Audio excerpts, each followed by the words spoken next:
Welcome to Trudge the Road. It's sponsored by Caron Treatment Centers. Caron is a nonprofit leading provider of drug and alcohol addiction treatment with treatment facilities in Pennsylvania, Florida, Texas, offices in Bermuda, Boston, New York, Philadelphia, and Washington, D.C. They can be reached by calling 1-800-854-6023, or you can go to their website, caron.org. That's CARON.org. We're your hosts.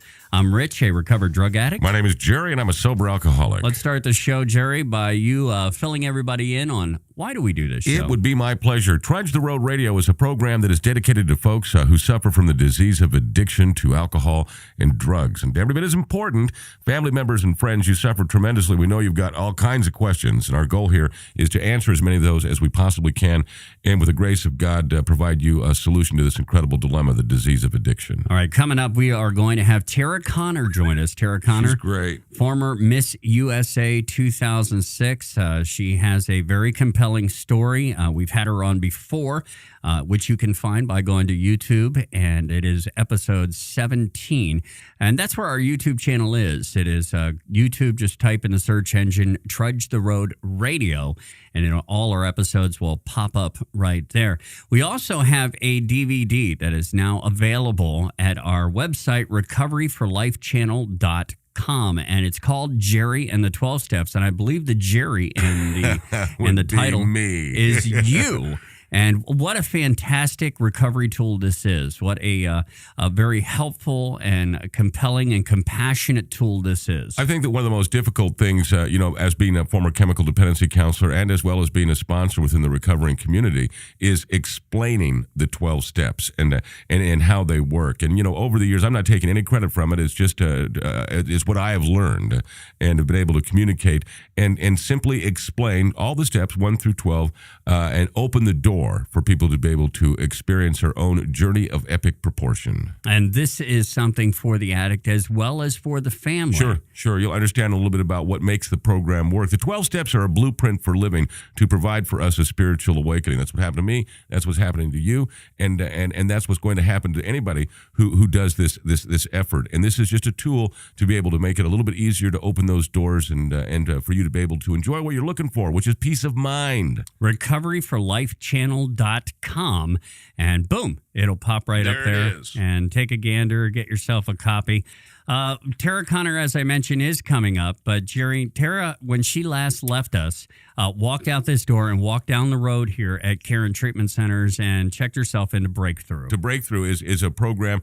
She was sober, about 5-6 years, I think, when she went through the program. And it's to dig a little bit deeper and overcoming, some of the issues that we still experience in recovery. And one of the things that we'll talk about, obviously, is the fact that every alcoholic and drug addict is a perfectionist, and every alcoholic and drug addict is immature. And we take that old thinking, if you will, into our new lives. It takes time and effort to be able to change these. And this program that they've got at Caron Breakthrough is just incredible in addressing some of the issues that we really don't know that we still have. But, some of that leftover fear, those elements of undefinable fear that is still in our lives, even in recovery. This is an opportunity to be able to discover what it is and bring it to conclusion. As a matter of fact, Ann Smith is the one who really designed the Breakthrough program, and I've got her book in my hand right now, and I've got some good news and I've got some bad news. What is that? The good news is it is an overwhelmingly wonderful book. The bad news is after reading it, I'm not nearly as well as I thought I was. That I still need a little work, but still sober even 24 years, I still have some of those fears. I'll give you an example. I had a headache the other day, and I never get headaches. But I had a headache, so I took some aspirin, and it didn't work. I still had the headache. So now I don't have a headache anymore. It's obvious I have a brain tumor, and so I went and I got some Tylenol, and I took some Tylenol, and that didn't help. So it's obvious now that I have a malignant brain tumor, not just a headache. That's just that crazy fear that just, overwhelms us. So I called the doctor's office and say, I need to see the doc right away. So what's the problem, Jerry? Malignant brain tumor. And she said, well, I guess you better get in right away. I said, well, I should think so, and I got there and I got into the doctor's office. office, and she walks in and she, I see you've got a malignant brain tumor. Yes, I do. Help me, quick, I'm dying. And she goes through this whole process, and she said, I'm making medical history here today. And I said, how is that? She said, I'm the first physician to be able to successfully treat a malignant brain tumor with an antihistamine. It was sinus infection. Well, I think what you're saying here is that we take an issue or anything that happens, blow it way out of and proportion. blow it way out of proportion. So if you have a headache, suddenly you have a brain tumor. Welcome to our disease. Yeah. If the phone rings, obviously it's the IRS tracking me down to put a lien on everything that I own. I mean, it's insanity. We talked about this a little while ago. I have long hair. I keep it in a ponytail. I know. But I won't cut it because if I do, I'll have financial collapse. I mean, I'm crazy like that. It's all part of this crazy disease, and this program is all about getting better from it. So hopefully, we'll be able to help both of us here when Tara comes along and tells us about the success that she enjoyed in the Breakthrough program, which it sounds like you and I should be lined up for. I agree. Hey, a couple other things that we have here is we do have a Twitter feed. If you go to TTR Show, it's at TTR Show. I put something up there every day, whether it's inspirational quotes or maybe a link to Jerry and the 12 Steps. That's right. Recoveryforlifechannel.com. Put up your recipe for crab cakes. They're excellent, I might add. Do you think I should do that? I do, yes. Well, I'll do that next time. But we have that. We also have a Facebook page. Just type Trudge the Road Radio in there as well. So coming up next, we are going to talk to Tara Conner, former Miss USA 2006. Trudge the Road is sponsored by Caron Treatment Centers. Caron is a nonprofit leading provider of drug and alcohol addiction treatment. Caron specializes in men's and women's services, as well as young adult males and females, plus a relapse program and outpatient services. If you're concerned about yourself or a loved one, call 1-800-854-6023, or you can go to their website, caron.org. That's CARON.org. We'll be back with more of Trudge the Road on the Trudge the Road Radio Network. You're listening to Trudge the Road. Coming up, Rich and Jerry talk with former Miss USA Tara Conner about her experience in the Breakthrough program at Caron. That's next on the Trudge the Road Radio Network. There is a new face of recovery, and you see it in the pages of Renew Magazine and at RenewEveryday.com. Renew and RenewEveryday.com are changing the face of recovery for good. Each issue is filled with positive role models, life-affirming stories, encouragement, and ideas to help any life in recovery. Whether you're already enjoying an addiction-free life, have a loved one facing his challenges, or are considering recovery, Renew and RenewEveryday.com can support and inspire you. Join us. Check out RenewEveryday.com to learn more. Hi, this is Rich, your co-host for the Trudge the Road radio program, and there's a question I get all the time, and that is, how do we catch prior episodes of Trudge the Road if we miss the radio show? And it's very simple. You just go to youtube.com and in the search engine, type in, without any spaces, Trudge the Road Radio, and all our shows will come up. We also invite you to like our Facebook page, which can be found by typing Trudge the Road Radio with spaces into the search engine. And thank you from Jerry and myself for listening to Trudge the Road.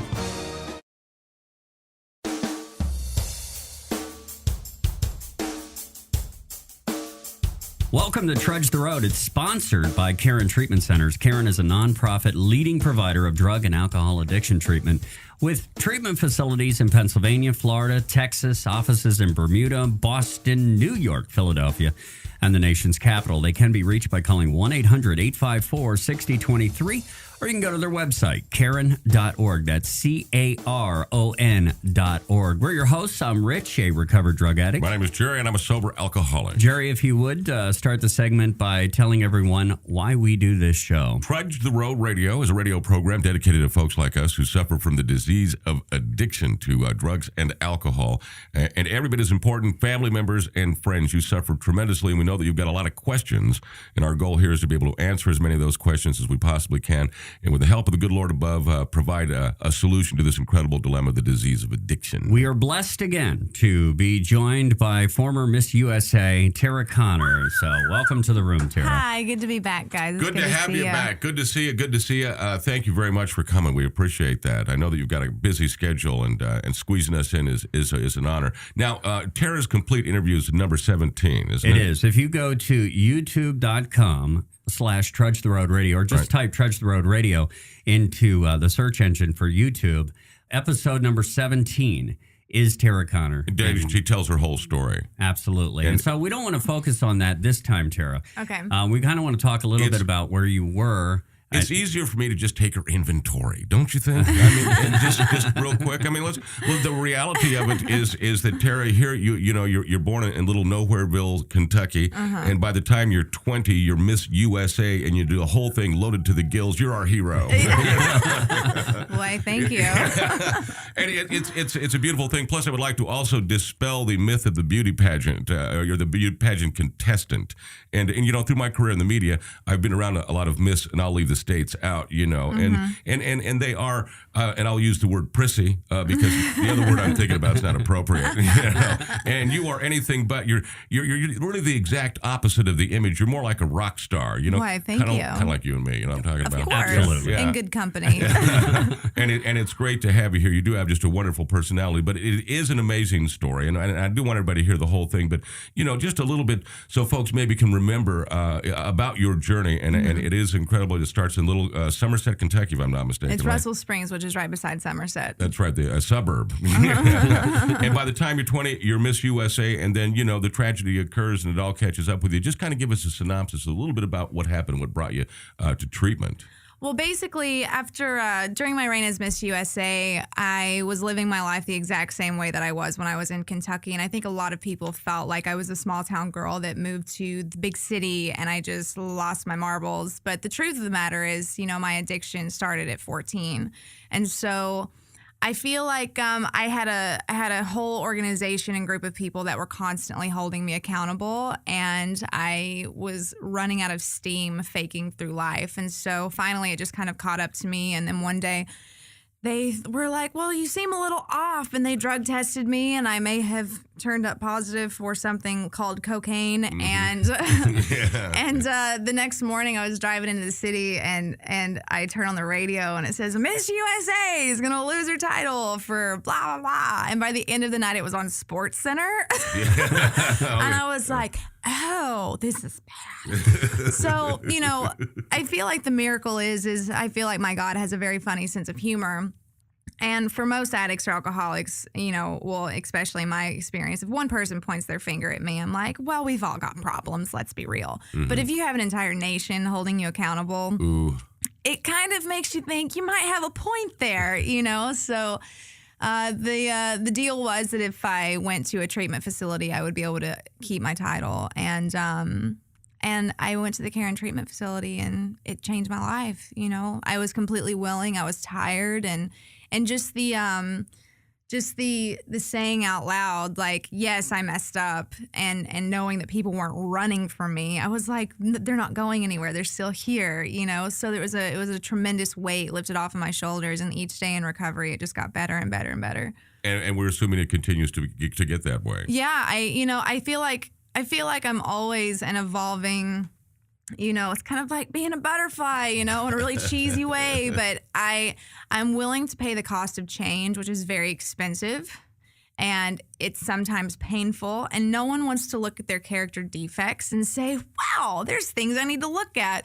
But I really do feel that looking at your life and uncovering and discovering things just brings about an enlightenment that I feel like we're really blessed to have. And so you're not just fixed after you get sober. There's a lot of things that need to be looked into, and I still do it today. I'm not perfect, but I strive to be the best that I can be. Well, you also found out a lot of things about yourself. I mean, in a positive light as well.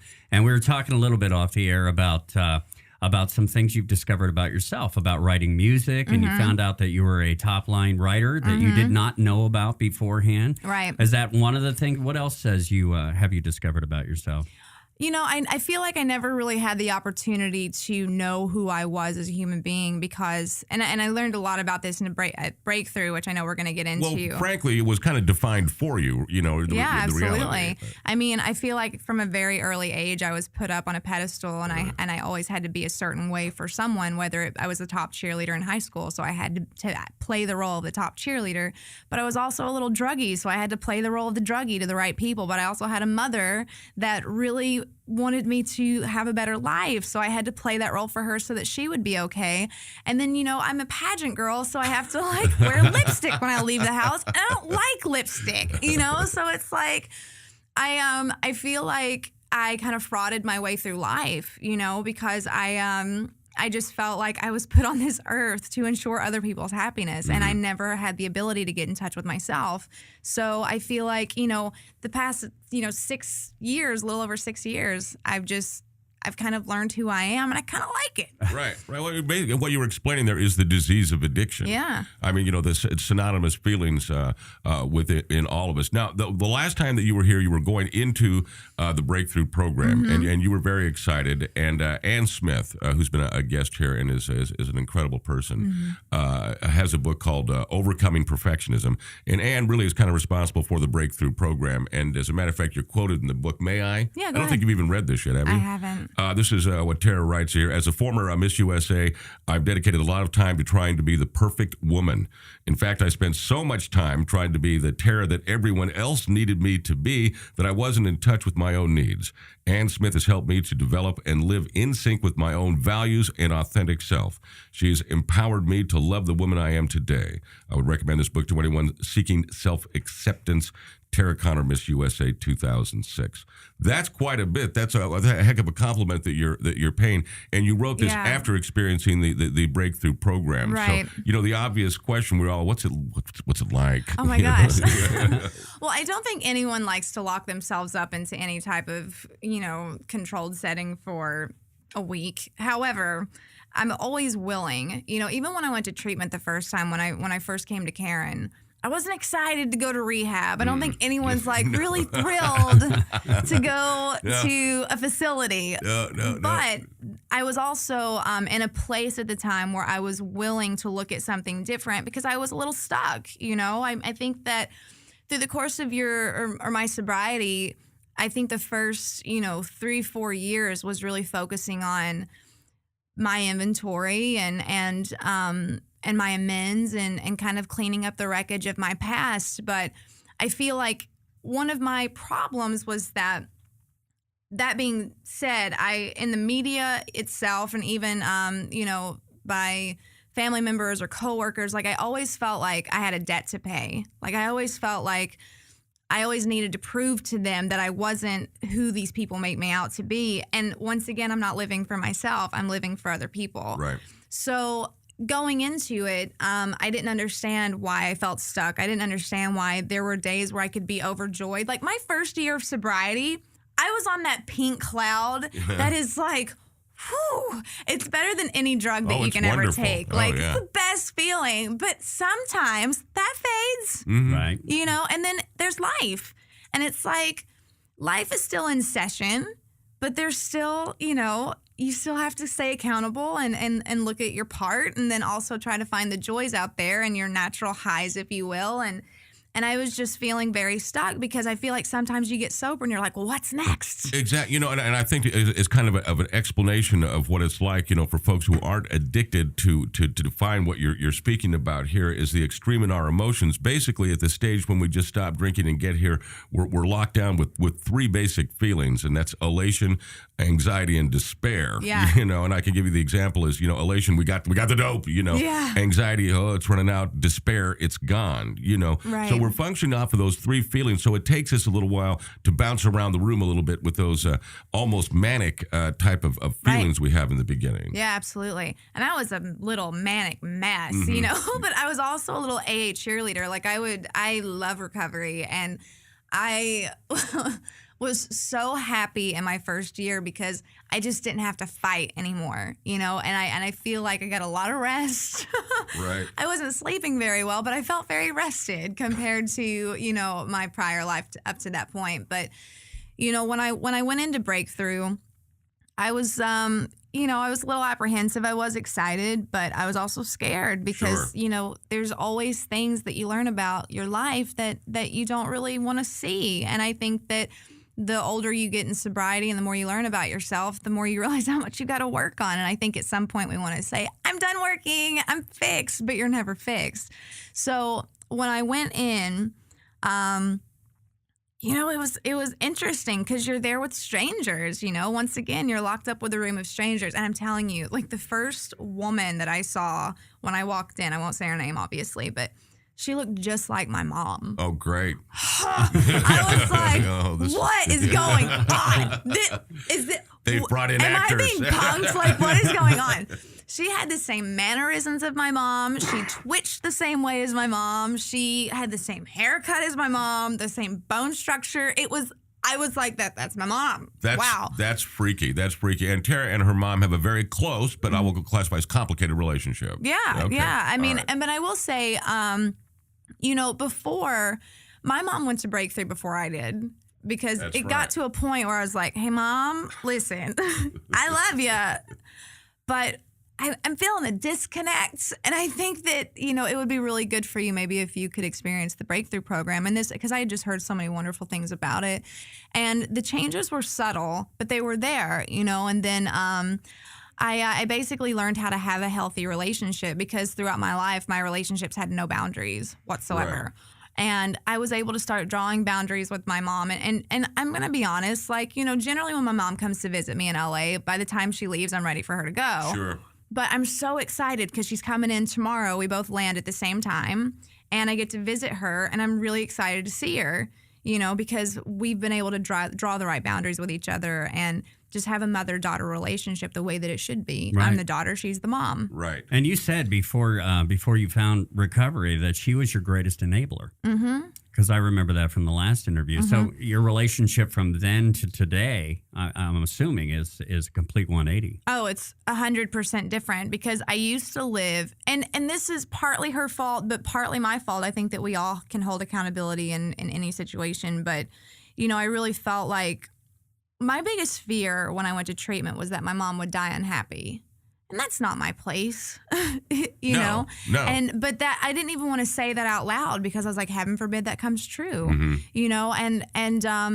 and I did a lot of things to ensure her sanity was always there. And I never wanted to hurt her, And then when I went to Breakthrough, I figured out why I did that, And I was like, well, that's stupid. Like, what about me, And so, now it's like, Mom, I need you to be the mom right now. And I'm going to be the daughter. And I need you to be my mom. And that's it. I'm not your mom. You're my mom. Mm-hmm. And she's a wonderful woman. She really is. But it's the cool thing about Breakthrough is I feel like my mentality before I went in, for the core people in my life that I felt like possibly gave me some keys. No one made me drive the car and made me drink, but I do feel like I was given some keys. Sure.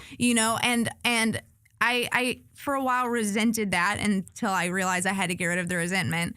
But then I also learned how to have compassion for other people and why they are the way they are, because and how to not carry that cycle into the next cycle of my life when I have children. And I don't think you're ever going to be perfect, but I don't look at my mom and say, you should have done this. I look at her and say, well, I can see why you did it the way you did. Right. And it kind of puts you on like a common ground of just being a human. And it's, wow. That's recovery. That's, the freedom from selfishness and self-centeredness. Yeah. That, you've been relieved from that and the perfectionism issue. We can come, I know we got to take a break here, but we can come back and talk about the fact that each of us, every person who is addicted to drugs or alcohol, and you can't get away from it, we're all immature and we're all perfectionists. All right. You don't mind hanging around just for a few more minutes? That'd be just so cool. All right. We'll be back with Tara Conner. This is Trudge the Road. It's sponsored by Caron Treatment Centers. Caron's a nonprofit leading provider of drug and alcohol addiction treatment. Caron specializes in men's and women's services, as well as young adult males and females, plus a relapse program and outpatient services. If you're concerned about yourself or a loved one, call 1-800-854-6023. You can go to their website, Caron.org. That's CARON.org. Back with more Tara Conner here on the Trudge the Road radio program. You're listening to Trudge the Road. Coming up, part 2 of Rich and Jerry's interview with former Miss USA, Tara Conner, on the Trudge the Road radio network. Hi, this is Rich, your co-host for the Trudge the Road radio program. And there's a question I get all the time, and that is, how do we catch prior episodes of Trudge the Road if we miss the radio show? And it's very simple. You just go to youtube.com and in the search engine, type in, without any spaces, Trudge the Road Radio, and all our shows will come up. We also invite you to like our Facebook page, which can be found by typing Trudge the Road Radio with spaces into the search engine. And thank you from Jerry and myself for listening to Trudge the Road.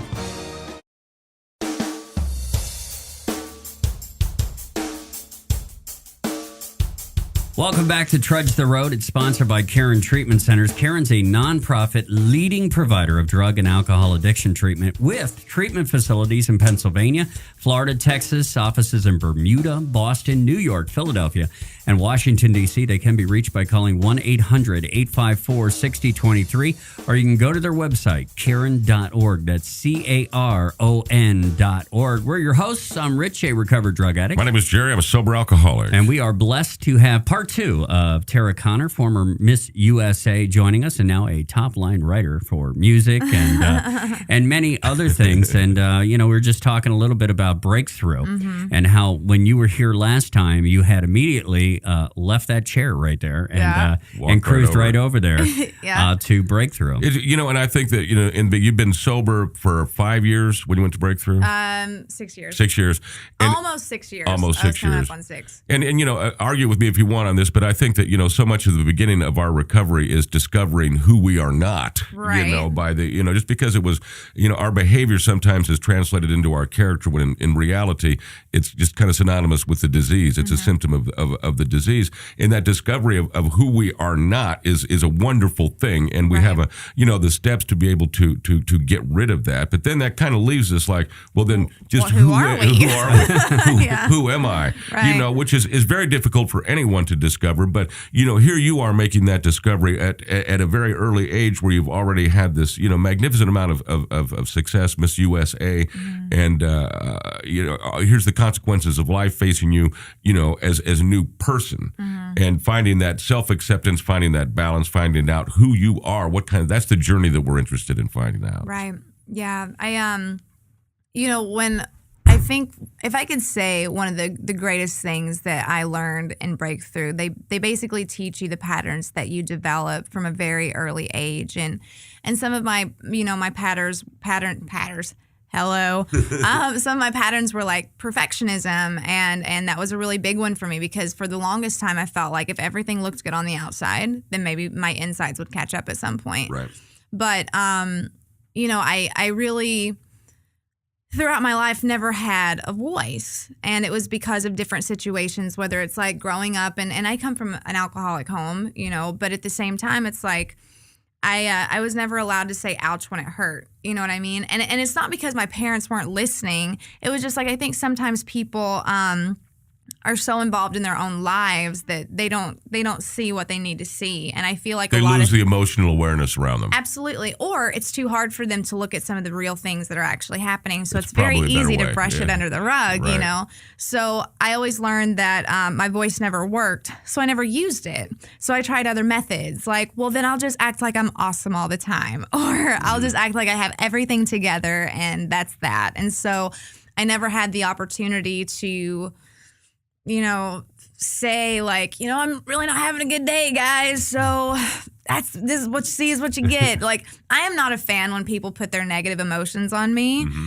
Meaning like, I had an ex-boyfriend that he was just pissy pants all the time. Excuse my language. That's all right. But like, I would be like, I understand you're in a bad mood, but why is that my problem? You know what I mean? It was really easy for me to say that to him. And then that kind of drove me to the mentality of, well, it's really not my place to put my negative emotions on someone else because it's not their issue, it's mine, But that being said, I kind of took it to a completely different level where I was like, I want to make sure that people are always happy and comfy, because that's my role. And then so you'll attach that emotion to them. Yeah. And so, like there's a lot of days where where when I wasn't having a good day, I would smile. And that's not me being honest with myself. That's just me trying to make people comfortable, So it's like a big change is like now if I'm having a bad day, like I'm not going to put a smile on my face. Like I feel like negative emotions are just as important as positive emotions because they give you the opportunity to grow. And so, now if I have a bad day, I look at it as an opportunity. I'm like, all right, well, look into that. Like, why are you feeling bad? And I think another great thing, we were talking about compassion for other people. Right. I was never able to have compassion for myself because I feel like I failed. Mm-hmm. I felt like I failed so many people because my goal in life was to protect those around me. And be perfect. And that's a heavy load. Like, that's a big load to carry. And so it's like, I would beat myself up because I'm like, you're not where you're supposed to be. And of course, it's driven by those 1,000 forms of fear where as I am, I'm not enough. Mm-hmm. And I just never felt like I would be enough until I like proved this person wrong or if I did this right, and it's just like, if you live your life trying to prove people wrong, then you're not living for you, So I finally was able to look at the trauma that happened in my childhood and the disease running rampant in my family. And then I was able to look at the success that I had, even though in the midst of all of that, I'm able to be like, kid, you did pretty good. You know what I mean? Sure. Like, I actually have a lot of compassion for myself now, which I didn't have before. So I don't let myself get bullied like I used Right. to. Like, I'll say, hey, man, that's not cool with me. Right. Like, I'm too good of a friend to be treated that way. Or, hey, that's none of my business. And that was probably one of the biggest things for me because it was just such a relief to be like, I'm pretty cool, man. There's nothing wrong. And seriously, that's what you bring into recovery, and you'll do it tonight. You're speaking at an event this evening. Is that Miss USA 2006 comes to speak at this conference? People are impressed. Plus you've made a lot of press. And you walk into that room, and the beauty of it is within 60 seconds, you are able to become who you are. Which is this wonderful, beautiful person that nobody knows until now. Thank you. And then you look at the compassion at what you say, and I don't think that you probably even think about it or realize that the impact that you have on others, especially young women who are suffering from this disease, the ones that you're really helping to make a difference in their lives, that you'll never know about that till you get to heaven, but you do that on a daily basis. So there is such incredible purpose to your life in carrying the message, not just for Caron, but for recovery and for good mental health in general. And I think that overcoming perfectionism episode we go through, like in the Breakthrough program, can be very significant in improving, and argue with me if you will, the quality of your life. Oh, absolutely. And the quality of your relationships, like I feel like a lot of my relationships before were, I did a lot of weeding. That's what I like to say. Like I kind of looked at my life and looked at the people that were in it. And I just kind of did some housework. And I feel like the people that are in my life today serve a really great purpose. And I don't have to be anything but just regular old T for them to be like, hey, I really enjoy having you in my life and you bring something to the table in my life, and I even I have a great boyfriend and our relationship's pretty cool. I communicate a lot better. He's seen an extreme change in me just within the last 6 months that he notices. And he's just like, you're a lot different, not necessarily in a bad way, but that can be something really hard for family members or loved ones to experience is that change. Right. And even if it's for the Healthy, positive, right, there's sometimes like, healthy like, change what is really going scary. on? Yeah, like, is this for real? Yeah. So, and even my girlfriends that are in my life, like, I like to keep it real. Like, and sometimes I'm brutally honest and sometimes that comes off as, a little forward, but at the same time, it's like, well, let's just get this out of the way. But it's saying what you mean, but not saying it mean and not being spiteful. Right. And that's okay. Right. It just creates a healthy relationship for everybody concerned. Yeah. But again, for us, it is a bit of a process. Yeah. Well, sure. I mean, we spend so many years out there and we never change. We never grow. And then finally, that's when an we do, immaturity thing. Yeah. And I grow every day. I mean, just in the 4 years we've been hanging out, you said, Rich, you're different than you were 2 years ago. You're different than you were 5 months ago. You're different than you were last week.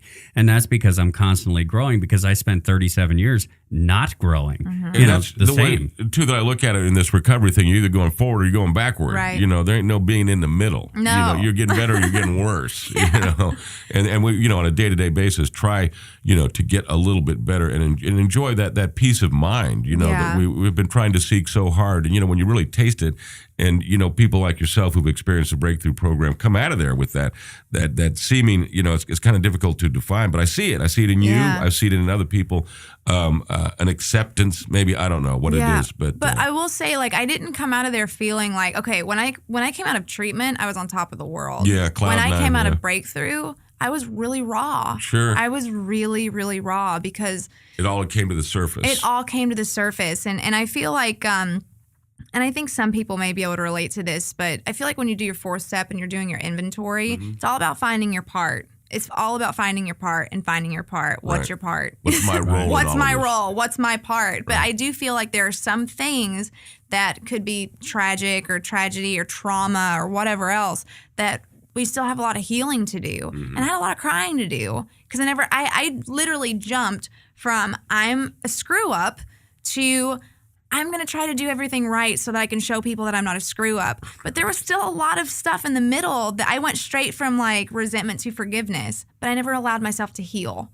And so I feel like I got a lot of healing done while I was in there. And I cry a lot more, which isn't a bad thing. God gave you tears for a reason. Absolutely. You know? They cleanse your soul, you know? And so I didn't come out of there like, yeah, man, like, let's do it. Because I really had to evaluate a lot of things about my life that were holding me back. And then I really had to nurture the things that were moving me forward. And so I feel with that being said, like each day I try to make my life more quality than quantity. And that's what's happening to you. Your world is opening to discover music, to discover writing, to discover film, television. All of this is coming at one time. And that's got to be an incredible part of your journey. Just to experience on a day-to-day basis what might happen next. And I will say in the last 3 months, like I had a little bit of a rain cloud over my head for a little while. And I had a lot more like digging to do. But the past 3 months, like my fears are so much smaller. You know what I mean? And I feel like another thing that I learned there is it's like you don't want to get rid of your fears because sometimes your fears are there for good measure. It's like if you hear a gunshot, it's scary. Yeah. See a shark. It's like, run, you know? But some of our fears that we developed early on, like they serve a purpose, but it's having an understanding of what that fear serves. Does that make sense? Absolutely. So it's like, you know, when I used to pray in my early sobriety, I'd ask for God to remove certain fears. But now I'll say, God, can you just help me understand this fear a little bit more so that I can like maybe manage it a little bit better? And so I'm not just trying to pray things away. I'm just praying for understanding and to be teachable. Exactly. And I think that's so many times we are think that we're afraid when we really just don't understand. Right. You know, and it's just that automatic, and that's alcoholism and addiction, is it just goes right to fear instead of I don't understand. And, you know, if you look back at my childhood, you know, way before I ever took a drink in school, you know, I don't understand. Instead of saying, you know, why is that? I just remain scared. Right. You know, and then you get labeled with a lot of different things. And, you know, go through life as you were a perfectionist, you know, absolutely perfect. And then the reality hits and you discover yourself. And the beauty of it is you're discovering yourself today and finding out it's really a magnificent person. Well, thank you for that. I do feel with depth. Yeah. Stop it. Yeah. You know, again, disposing of the myth of the beauty pageant queen. You know, you are not that. Well, that's what I was referring to because when we started this interview, last segment, you were talking about, you know, beauty queens that we've met through the years, you know, and pageant people. And, you know, it always seems to be so surface when you're talking to them. But we've had a chance to actually, you know, and this is the second time we've met. There's a lot of depth to you there. I think you'd be surprised, though, to how many girls out there in beauty pageants do have a lot of depth. I'm sure there are. But we're trained, we're domesticated Right. to wave your hand a certain way, you know, from elbow to wrist to fingertips. And you have to speak this way and you have to wear these clothes and you've got to be this because that's what's perfect. You know, this is what's going to hold you up. And so we're held to a very high standard. But some of the girls, you'll meet them and be like, well, bless your heart, you know. Right. It's a nice little Southern way of being like, or you'll meet some people and be like, wow, there's a lot more to you that I wish I would have been able to see during your reign because you're kind of cool, you know? Exactly. And it just kind of is what it is. Marilyn Vandenberg comes to the top of my head, you know, who was Miss America from Colorado. back in the early 60s, and is now an advocate for abused children who suffered child abuse. Just a brilliant woman. Right. So, it is, I'm sorry about the stereotype and the myth. Well, and the cool thing is I really wish that some of these women could use their life experience as their platform. Because, it's like, I feel like I was given an opportunity to be given a platform for prevention or just an understanding of addiction and alcoholism and kind of putting out the message to break the stigma. And, if Miss USA can be an alcoholic, then I think everyone's got a chance, Right. So it's like my life experience can give me the opportunity to speak to other women and even dudes, I can speak to anyone. And I've had men come up to me and be like, I don't relate to the crown part, but I really relate to everything else. The and feelings. it's like, great, know? And she was able to use her platform for something that she really cared about. But when you're just given a certain topic to speak on, which mine was breast and ovarian cancer awareness and speaking about the USO, and I loved it, but I never was able to bring me to the table, and Right. then now I do, and I can just do it as Tara without a banner, which is annoying, and a crown on my head, because let's face it, I never really liked that stuff. Right. Well, you're doing a great job, and we are blessed to have you here. Thank you so again. much. I hope you'll come back. I know that you visit periodically, and Yeah. thank you for what you do for Caron, but specifically also for what you do for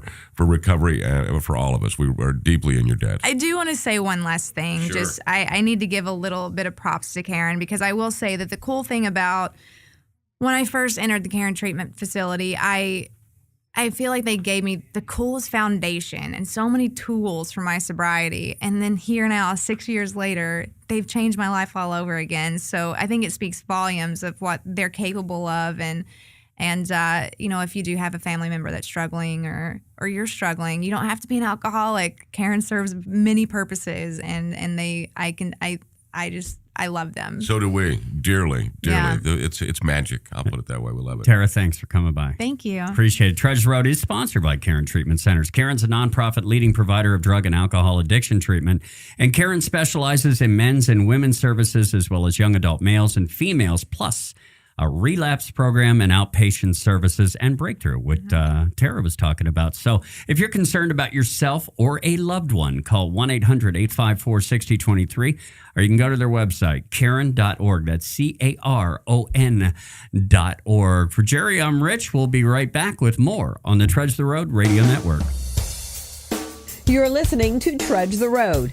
Coming up in our final segment this week, Jerry tells a story of an experience that he swore himself to secrecy ever since. That's next on the Trudge the Road Radio Network. There is a new face of recovery, and you see it in the pages of Renew Magazine and at RenewEveryday.com. Renew and RenewEveryday.com are changing the face of recovery for good. Each issue is filled with positive role models, life-affirming stories, encouragement, and ideas to help any life in recovery. Whether you're already enjoying an addiction-free life, have a loved one facing his challenges, or are considering recovery, Renew and RenewEveryday.com can support and inspire you. Join us. Check out RenewEveryday.com to learn more. Hi, this is Rich, your co-host for the Trudge the Road radio program, and there's a question I get all the time, and that is, how do we catch prior episodes of Trudge the Road if we miss the radio show? And it's very simple. You just go to youtube.com and in the search engine, type in, without any spaces, Trudge the Road Radio, and all our shows will come up. We also invite you to like our Facebook page, which can be found by typing Trudge the Road Radio with spaces into the search engine. And thank you from Jerry and myself for listening to Trudge the Road.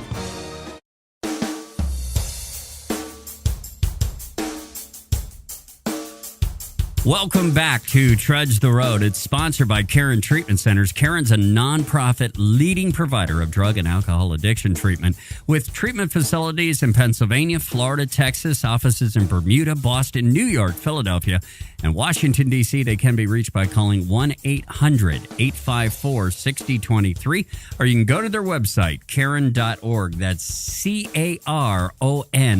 CARON.org. We're your hosts. I'm Rich, a recovered drug addict. My name is Jerry. I'm a sober alcoholic. Shout out to Father Bill and to Reverend Jack, everybody at Caron, how much we appreciate them. And Mike Early as well. I'd like to throw his name in there. And Doug Tiemann. Why not throw him in there? Doug. Hey, listen, Tara Connor, thank you so much, Tara, for coming by. She, of course, is just, I mentioned in the last segment depth.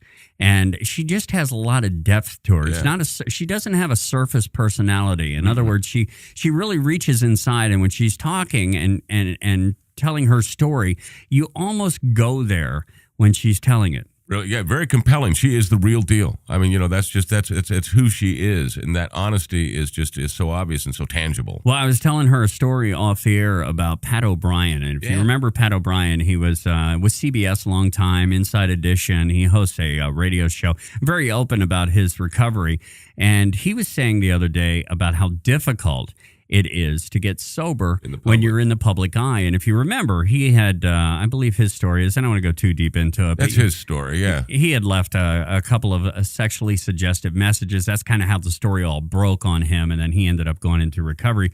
But he said nothing more difficult than getting sober in public. I can imagine, when everybody is looking at you, that's got to be awful. I didn't have that problem. I was all alone.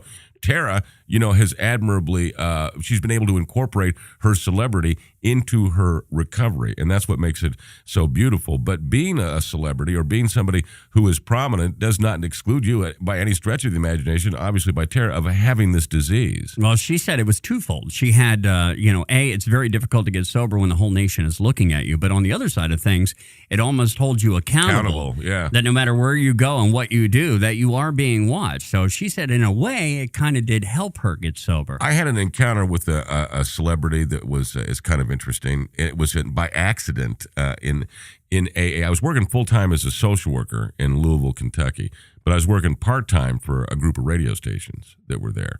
And one of them was a rock station, and they were promoting a concert of a legend. One of the biggest names in rock and roll was going to be performing. And they were the radio station that was sponsoring it. And I just worked there part-time. Well, I get a phone call from the operations manager, Cece. I love that guy, still do. Who called me up at my office and said, "Hey, Jer, you're still in that AAA thing?" AAA. That's right. Yes, we'll get you sober and change your tire. And the reason he was calling was that somebody who was on this big rock tour, a lighting crew, sound crew, whatever, was alcoholic and needed to go to a meeting and was reaching out to see if somebody could help. And they called the radio station. And Cece called me. And of course, I am responsible when someone reaches out. So he gave me the guy's number, and I called him, and it was a Friday afternoon, and he said, I just really need to get to a meeting. And I said, well, the only one available is the Token 3 Club, which is still just a great club in Louisville, Kentucky. And I said, it's like at 2:30 in the afternoon, but demographically, it's retired folks. Black belt AA, mind you, black belt. But, demographically, that's just who's going to be there. Before you go any further, can you explain what black belt AA means? I mean, these people have been sober a while, and they know what they're talking about, baby. You know what I mean? That's what it is. Okay. All right. So he said, hey, that's fine. That's great. So I said, all right, I'll pick you up at 2 or whatever. So, and at this time, I'm driving the alcoholic hippie social worker mobile, this, $200 car I'm making payments on. Right, right. It's a lovely, it was green. So my girlfriend called it the Lamborghini. And so anyway, I jump in this car and take off to go pick up this guy to take him to the Token 3 Club for the meeting. And I get there, and I go in and I meet him. He said, is there room for one more in the car? Absolutely. Bring somebody along, fine. So I wait a few minutes, and the door pops open, and out walked. No, keep trying, baby. One of the biggest rock stars in the world. And I literally went into shock. I just right there on this just went into shock. And I can remember exactly what he said to me. He said, "Do you mind if I tag along?" In my response, this is what I said. I went, "Okay." And now we're going out to the car, to the alcoholic hippie social worker mobile. This $200 car I'm making payments on. I can only imagine this man driving in a bulletproof limousine with police escorts. That's how big of a rock star he is, climbing into the back of this car of mine. And you're cleaning McDonald's bags out of the back. Exactly. Plus, I'm taking people to detox in that thing like 3 times a week. I mean, it was gross, dude. But anyway, not that bad. But here we're riding now. We're driving over to the Token 3 Club, and they're asking all the obvious questions you would if you were visiting Louisville, Kentucky. Where's Churchill Downs? Where do they make the booze? Right. All of those things. And it's taking me a few minutes to calm down and realize that this is actually happening in my life. And so we get to the Token 3 Club, and we go into the meeting, and we sit down. And again, demographically, it's a little bit of older people. And I'm out of my mind. I'm with this rock star. This rock star is with me, Right. and it's dig me time. We get in there, and nobody recognizes it. I mean, I'm not lying when I say it was a round robin, and when it got to my turn to share, I was using lyrics from his songs to try to get these people to realize they're sitting in front of a major rock star, and nobody picked up on it. And then the meeting is over with, and we, get back in the car, and I take them back to the venue, and he gets out of the car, and the last thing he says to me, he goes, "Can I give you some gas money?" I said, "No, man, I've got it." End of story. But I'm just crazy out of my mind because I have experienced something that nobody has ever. I've taken one of the biggest rock stars in the world to an AA meeting, and I can't wait to, if you're part of the expression, share with group. Right, Right. And I made the mistake that the first person I called was my sponsor. Should not have done that. Because he said, "Whoa, buddy, you can't say anything about who that was." I said, "Well, why not?" This anonymity. Oh, anonymity, schmanonymity. Come on, man. We're talking about a rock star here. This is it. Now. He said, you got to look at it as a gift.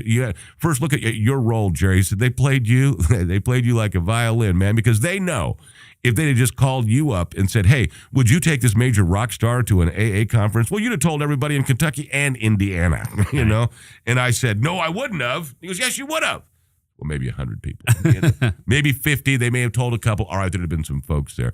He said, this man, just like any other alcoholic, fame has nothing to do with it, needed to go to a meeting. He needed to do something for his recovery, and he needed to do that anonymously, not as a rock star, but as a person suffering from the disease of alcoholism. And the gift that you get out of this is God chose you to be able to give him a ride over there to be able to do that. And you can tell everybody about it the rest of your life. You just can never tell anybody who it was you took.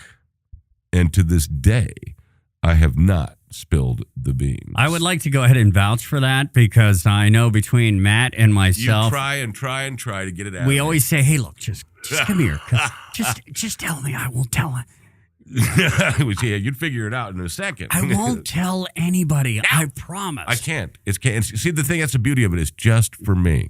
And I'm just relishing in the fact right now that you guys are going crazy. Yeah. Well, and I completely respect that. I kid when I say, but we'd like to know. But we would like to know, but I know you're never going to tell us. So. No, I haven't told anyone because that gift was for me, and it was the lesson that I received out of it was respect for the program, respect for the people in the program, and to realize that no matter who I am, whether I'm, living in a tree, like myself, or I'm a major rock star, this disease is this disease, and the treatment of it is the same. Yeah, we're all the same. Amen. I mean, we have this disease, and regardless of our status in life, and it reminds me a lot of when you talk about people reaching their bottoms, how everybody's bottom is different. When you hit your bottom is when you quit digging. That was my problem. I would never stop digging. Right, and I found myself behind a dumpster with no place to live, no money, no home, no friends, no family. That was my bottom. But for some people, missing a car payment on a Lexus, I believe you used that example before. I know people who are in recovery. That was their bottom. They were smart enough to realize, I've got a problem here. And if I don't stop drinking, this is going to get worse, than missing a payment on the Lexus. You're exactly right. Your bottom is your bottom. When you quit digging, you've hit it, and whether it's soft or whether it's hard, just realize this is it and it's time to change. Well, listen, there is a way that you can change, and that is finding yourself in a meeting, an AA meeting, an NA meeting. In every city, every town in this country, there is a meeting. All you have to do is, you can go to AA.org. Yeah, AA.org, and go to the internet or, whatever your city you're in, just put that city and Alcoholics Anonymous schedule. Pow, it'll pop right up. We also have a treatment tool here that we have released, and it is called Jerry and the 12 Steps, and it is my partner, Jerry, here. Thank you. And it is a fantastic, I can't tell you how important I believe that this recovery tool is, and how important I think it is that it gets into the hands of everybody who's trying to understand the 12 steps. And I don't care if you're an AA, you're an NA, you're an SA, you're in any one of the letter groups. You've been around groups. for 6 weeks or 60 years. Absolutely. It is a very, very important recovery tool, and you can get it at recoveryforlifechannel.com. recoveryforlifechannel.com. That is one of our websites, recoveryforlifechannel.com. Check it out. YouTube, well, we're there.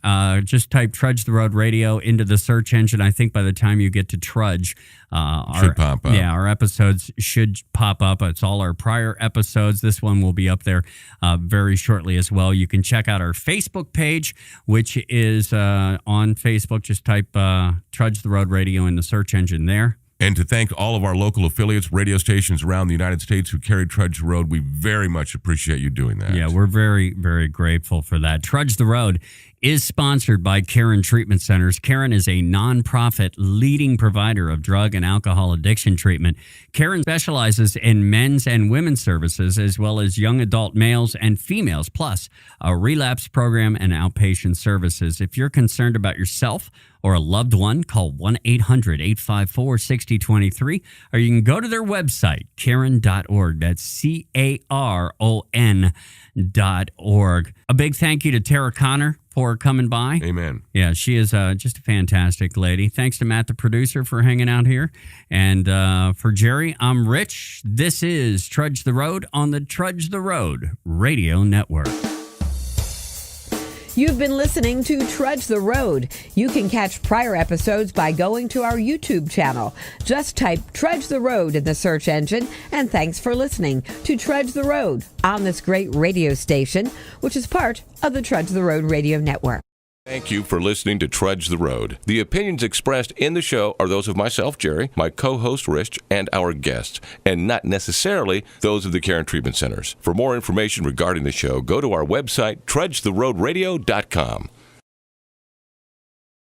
There is a new phase of recovery, and you see it in the pages of Renew Magazine and at RenewEveryday.com. Renew and RenewEveryday.com are changing the face of recovery for good. Each issue is filled with positive role models, life-affirming stories, encouragement, and ideas to help any life in recovery. Whether you're already enjoying an addiction-free life, have a loved one facing his challenges, or are considering recovery, Renew and RenewEveryday.com can support and inspire you. Join us. Check out RenewEveryday.com to learn more. Hi, this is Rich, your co-host for the Trudge the Road radio program, and there's a question I get all the time, and that is, how do we catch prior episodes of Trudge the Road if we miss the radio show? And it's very simple. You just go to youtube.com and in the search engine, type in, without any spaces, Trudge the Road Radio, and all our shows will come up. We also invite you to like our Facebook page, which can be found by typing Trudge the Road Radio with spaces into the search engine. And thank you from Jerry and myself for listening to Trudge the Road.